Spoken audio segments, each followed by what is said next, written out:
So good morning. It is Monday, December 27th at 9:20, and here's our storm, or what's left of the storm. That is my car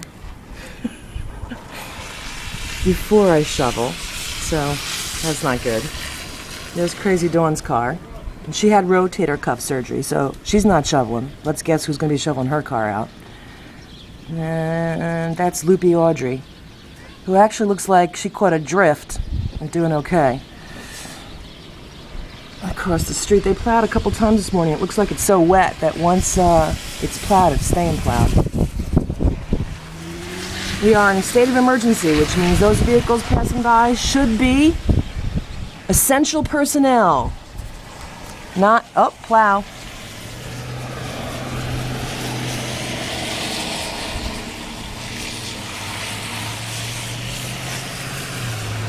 Trying to look down the street. Oh, we got a kid shoveling. I didn't know kids shoveled anymore. That is, I think I'm going to stall a little bit longer. What do you think? Just a little bit.